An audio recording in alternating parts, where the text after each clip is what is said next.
Very cool, very cool. We're here today.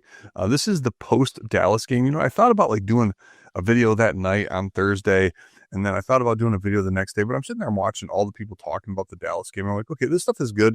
I like this. You know what? They're doing a great job. I can get in where I fit in after the fact, and that's what I wanted to do tonight, right? So we just got done watching the Green Bay and Chicago game. Really good game. Both teams fairly evenly matched up until the end when our good friend Ben Johnson calls some, I don't know if that's the play he called for Caleb Williams at the end. Made zero sense, but whatever, dude. I'm happy because I think that Ben Johnson is quite possibly the most overrated offensive coordinator, if not head coach of all time.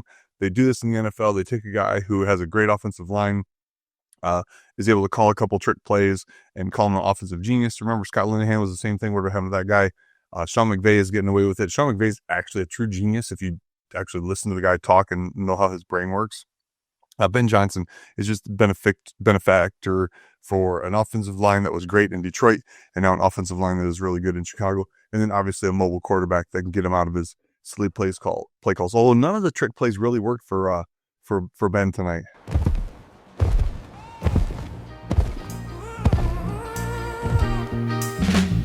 Cause I got the heart of a Lions fan. All good, no quit. That's who I am. Holy smokes, folks. What is up?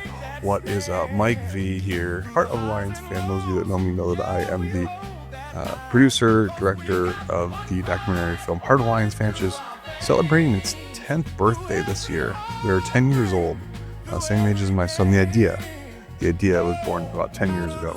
So what I told Jim earlier that day, and I think I'm probably mentioned on my videos, if we could get out in front and keep a 2-score lead, I felt really, really confident. I do not feel like our defense can play from behind very well to play catch up.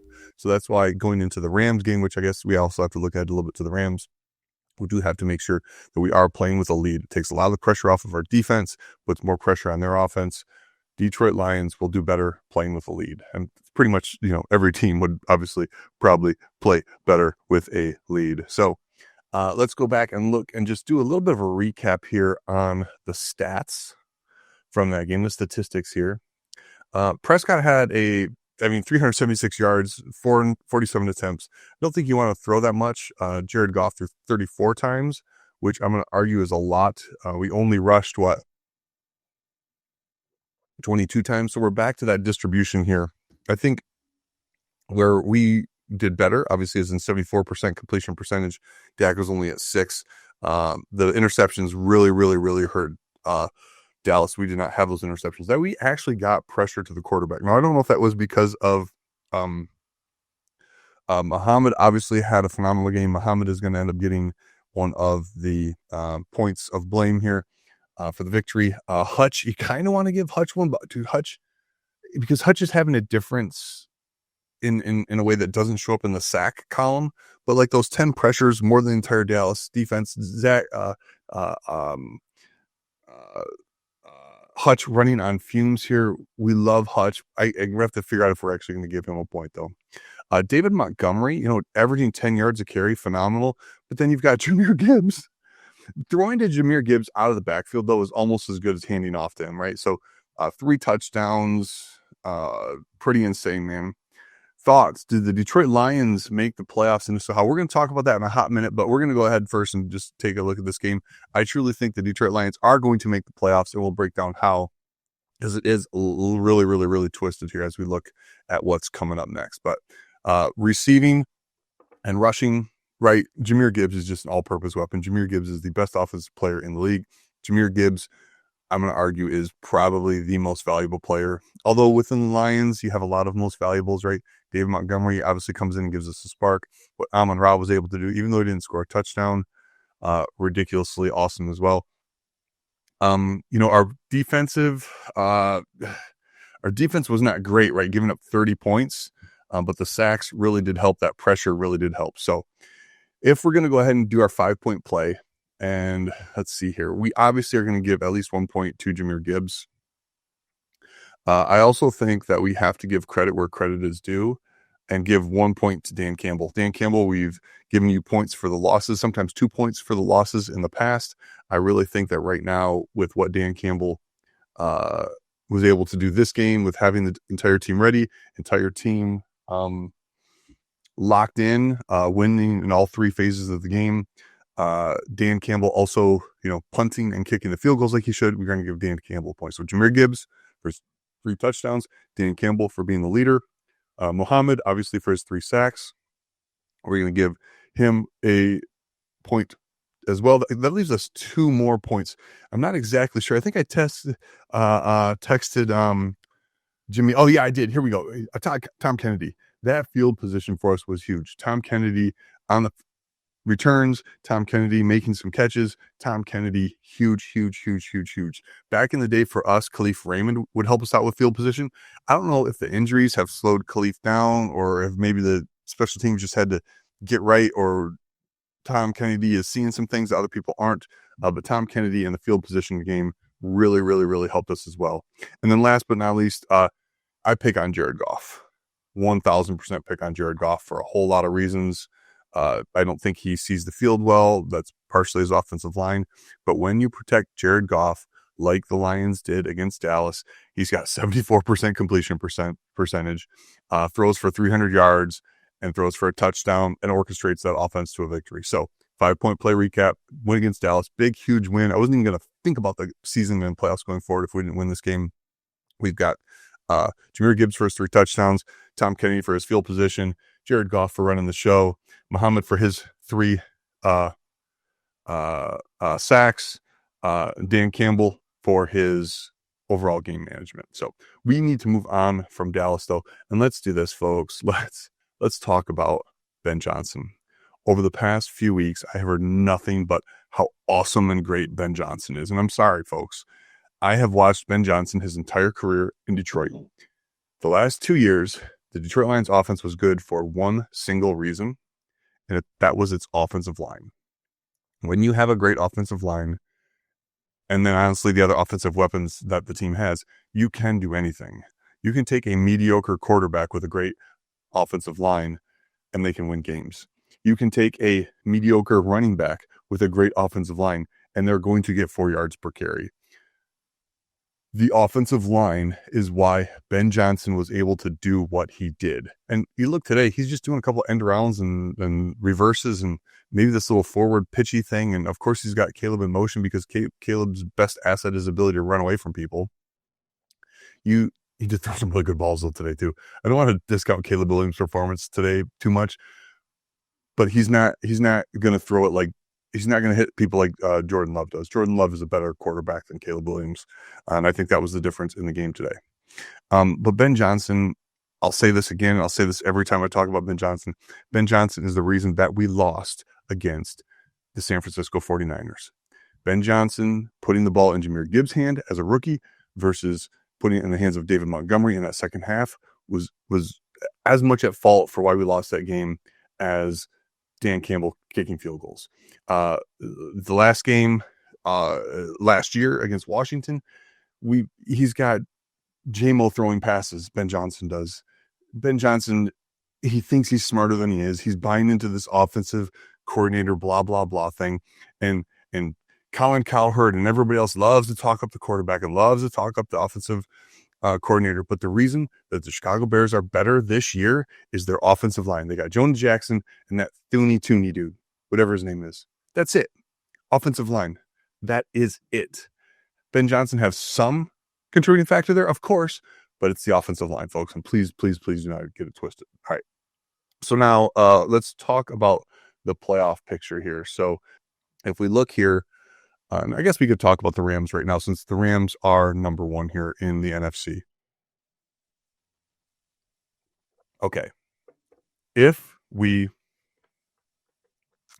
beat the Rams, I think we become the favorites to win the Super Bowl. I don't care if we have to go play in cold weather. I don't care if we have to go play on the road. This is the toughest game of the year, this Rams game, by far. By far. We're traveling to the West Coast. The pressure is on. Stafford's balling out. I don't know if you saw what he did today, him and Puka Nacua. Who the freak is going to cover Puka Nacua? I mean, we're going to have to get to Stafford. That's the only way that this thing works. You're not going to be able to win in coverage with the legion of whomever out there on the field. So this game against the Rams, super, super important. I will do a preview show probably on Friday for that one. The Packers now have moved up. They lead the division, having beat the Bears. Then we've got the Eagles and the Buccaneers. So we are still now on the outside looking in, but look at this, folks. This is where we want to be, right? Because now with us in position 8 and the Bears in position 7, all other things being equal, our destiny is in our hands. And what does that mean? That means if we win out, if both the Bears and we win out that last game in Chicago, we hold our destiny. We win that game, we make the playoffs. Can the Carolina Panthers catch us? I don't know. Can Dallas catch us? I don't know. I'm not going to look at their schedules. I'm really just going to look here at the Bears schedule, talk about that, look at our schedule. And then obviously some of these other schedules will come into play. We should also probably look at the Packers schedule. So let's just go here. NFL Detroit Lions schedule. See what we got going on here.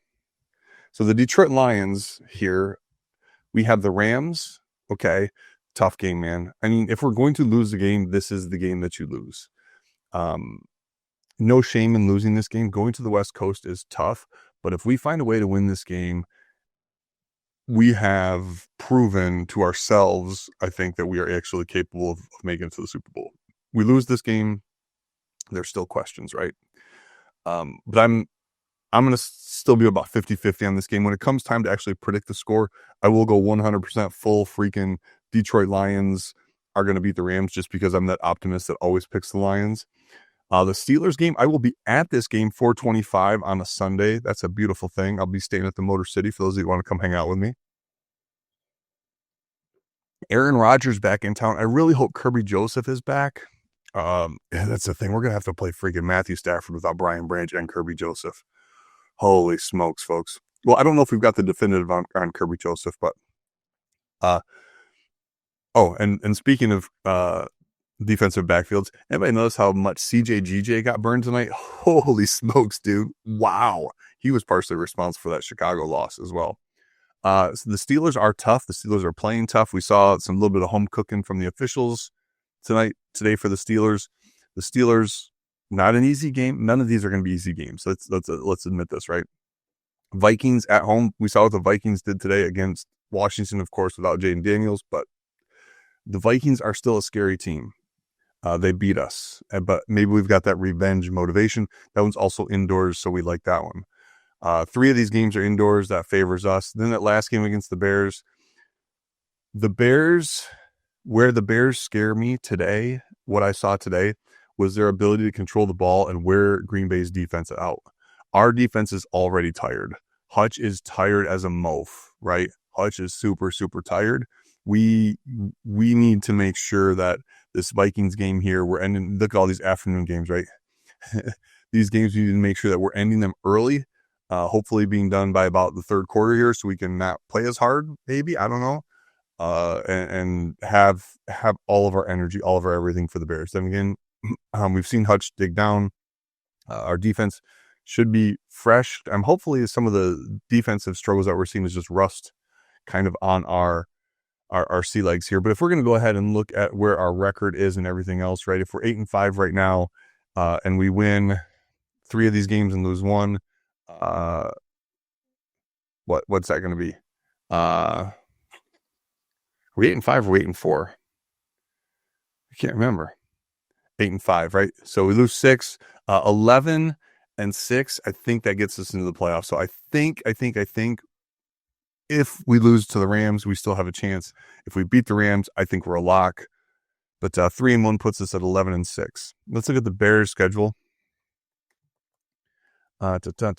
These folks have one of the toughest ones here, right? They're going to be going, to the Browns. Browns actually played fairly well today. What in the freak is up with the Browns, dude? That was about the stupidest thing I ever saw. How do you pull Shedeur Sanders out of the game on that play at the end of the Browns game, unless you are just a Shedeur hater? And Kevin Stefanski, I think you probably just signed your goodbye ticket. I don't know, dude. Like, that's insane. The dude keeps you in the game, and that's what you freaking do. That's the dumbest thing ever. So that's not going to be an easy game for them. Browns are used to playing outside. We'll see what the weather's like. And then the Packers coming into the Bears, I think at this point, we want to make sure that we are staying ahead of the Bears. I think we're going to want the Packers to win that game. Although I think that, potentially with what happens with Green Bay in their next game and everything else, if there's a chance for us to get into first place in our division, obviously that may flip-flop there. But as things stand right now, I think we'd want Chicago to lose that game. 49ers, a tough game, especially going out there. It's an evening game on the West Coast. Those are always, always, always tough. And then we've got us at home. So the Bears, right, even if they split this, that puts them at 11-6. And then we are still would have the tiebreaker as long as we win this game. I don't know if we split what that tiebreaker is. You'll have to listen to smarter people than I, or when we get actually to that point, we can talk about that stuff if I read somebody else's things. So now let's look at the Green Bay schedule. This is the division leading Green Bay Packers here. They've got the Broncos. That's a tough game at Denver. Man, that's a tough one. I think Denver's undefeated at home.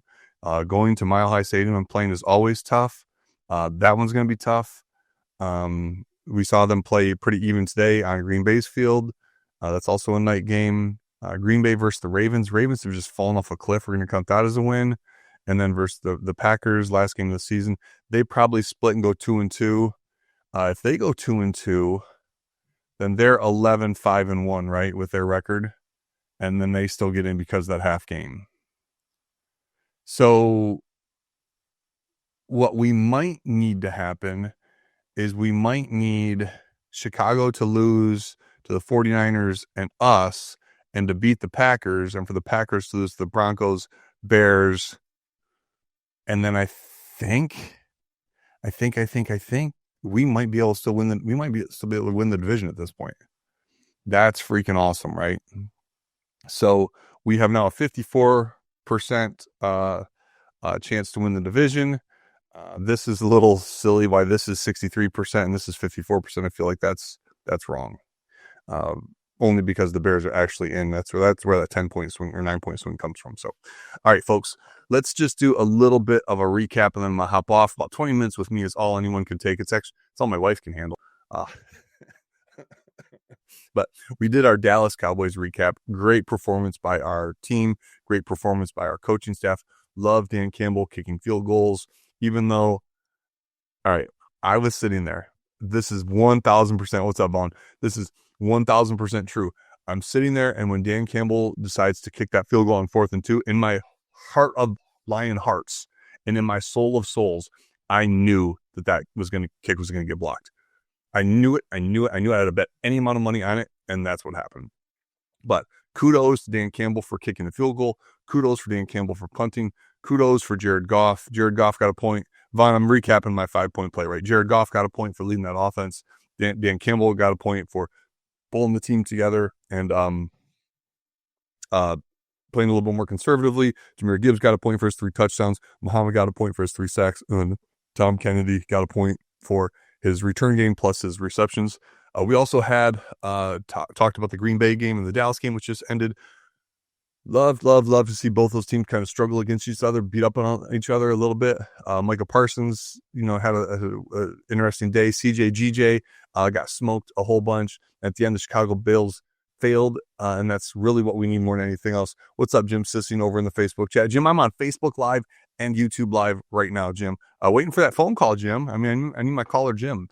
But just good to see Green Bay struggle a little bit there with the Bears, and then good to obviously see the Bears take the L. And we talked about the playoff picture and also the Rams. Rams is going to be tough, guys. We're going to have to score 50 to beat the Rams. I got a feeling we're going to have to find a way to put Stafford on his butt. I don't know anyone on this team that's going to be able to cover Puka Nacua after what I've seen the past couple weeks with Nacua. We're also going to have to control the ball, an even distribution of Monty and Gibbs, those short, quick passes. I think that's what we're going to have to do. The same game plan we used to beat Dallas is the same game plan we're going to have to use to defeat the Rams. So Rams at the top of the NFC right now. That's great. We beat them. I'm going to feel super, super, super confident about our chances here moving into the playoffs and then to the Super Bowl. And then last but not least, the playoff picture. I think if we all go 2-2, and if Green Bay and Chicago go 2-2, and we can go 4-0, we'd make it. 3-1, I don't think we'd make it because Green Bay would have the tiebreaker on us. But there's still a chance, folks. There's still a chance, and this team played well last week. This team had this up and down for the past 8 weeks. We got to string two together. All right, you can't go up and down, and win the playoffs, win the Super Bowl. You got to string them together. So right now, this is the perfect time to string games together. We beat the Rams in LA. I'm going to say we are definitely a Super Bowl favorite at that point. So life of a Lions fan is crazy wild. I appreciate each and every one of you hanging out. Vaughn, thank you for checking it out.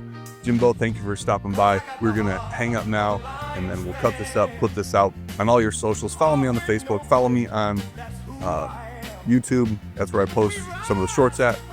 And then also check out the store, the merch store. I didn't put the link up today, but you know what? You know where to find my merch. Christmas is here, folks. Christmas is here. And if you actually want the merch, Vaughn or Jim, for your kids, because, you know, Heart of Lions fan for your kids is cool, hit me up because I can get it to you at a discount.